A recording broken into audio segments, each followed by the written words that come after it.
Drop it.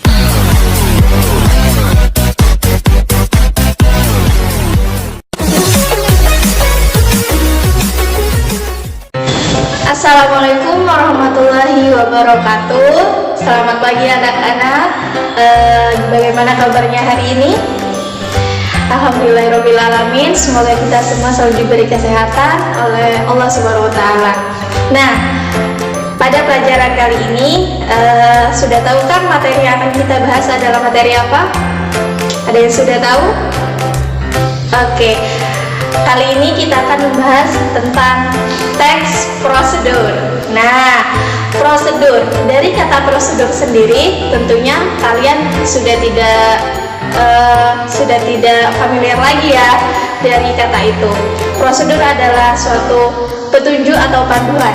Nah, sebelum melangkah ke materi lebih lanjut, mari kita berdoa terlebih dahulu. Silakan berdoa, dimulai. Berdoa selesai.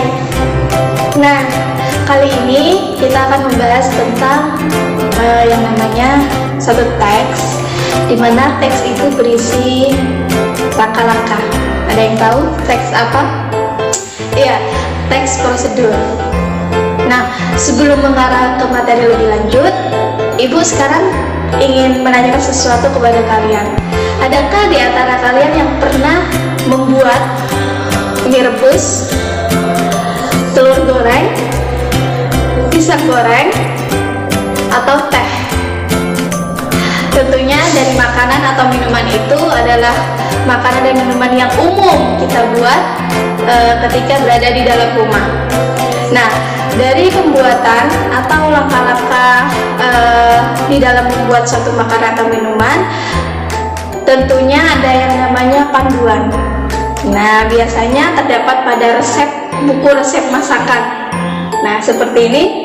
Nah, pada buku resep masakan ini, dari beberapa teks yang ada di dalamnya tentunya berkaitan erat yang namanya dengan teks prosedur.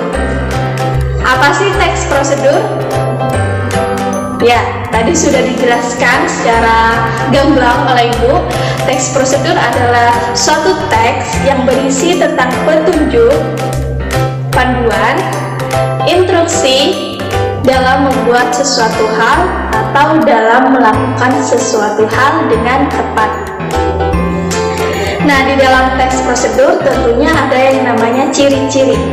Bagaimana sih Bu ciri-ciri dari teks prosedur? Oke, kita lihat di papan di samping Ibu ini. Nah, ciri-ciri teks prosedur itu ada 3. Yang pertama adalah berisi tentang panduan atau langkah-langkah yang harus dilakukan. Lalu yang kedua ada yang namanya aturan atau batasan dalam hal bahan atau kegiatan yang akan dilakukan. Lalu ciri yang ketiga yaitu berisi tentang isi kegiatan yang dilakukan secara berurutan. Ingat ya, secara berurutan. Nah, kenapa Bu kalau tidak berurutan itu kenapa? Kalau tidak berurutan itu namanya bukan teks prosedur, melainkan sebuah tips. Nah, tadi kita sudah menjelaskan tentang pengertian dan ciri-ciri dari teks prosedur. Sekarang, pada setiap teks, tentunya kalian sudah mengetahui ini, pada setiap teks ada yang namanya struktur pembangun. Sekarang, apa saja sih struktur pembangun dari teks prosedur? Oke, biar kalian lebih paham lagi, silakan lihat pada tabel yang di samping Ibu ini. Ya, struktur dari teks prosedur itu ada 4. Yang pertama, di paragraf pertama ada yang namanya tujuan. Nah, seperti contoh di sini, tujuan. Jadi, pada teks prosedur di awal paragraf harus berisi tujuan. Tujuan apa, Bu? Tujuan dalam pembuatan sesuatu hal itu. Misalnya, tujuan pembuatan jamu. Di situ dipaparkan. Oke. Lalu di paragraf kedua ada bahan dan alat. Nah, bahan dan alat ini tentunya penting ya dalam melakukan suatu hal atau membuat sesuatu hal. Lalu yang ketiga ada langkah-langkah. Misalnya, langkah-langkah pembuatan mie instan itu pada bungkusnya tentunya ada di belakangnya. Itu contoh dari langkah-langkah. Lalu yang keempat adalah penutup. Nah, penutup ini isinya apa, Bu? Penutup ini isinya itu manfaat dari pembuatan suatu hal yang kalian buat itu. Misalnya manfaat dari pembuatan teh hangat. Itu di masa sekarang ini musim hujan, teh hangat sangat berfungsi untuk menghangatkan. Nah, di situ penutup. Dalam penutup juga ada yang namanya penyajian, kalimat penyajian. Misalnya langsung saja diminum setelah hangat. Nah, misalnya seperti itu. Itu adalah struktur dari teks prosedur. Lalu dalam pembuatan suatu hal, dalam pembuatan teks prosedur khususnya, ada yang namanya ciri-ciri kebahasaan. Ciri-ciri kebahasaan dalam teks prosedur, yang pertama, ya, memberikan atau diberikan saran atau larangan agar diperoleh hasil yang maksimal pada waktu pembuatan. Misalnya, kecilkan api agar tepung bisa masak secara merata, misalkan seperti itu.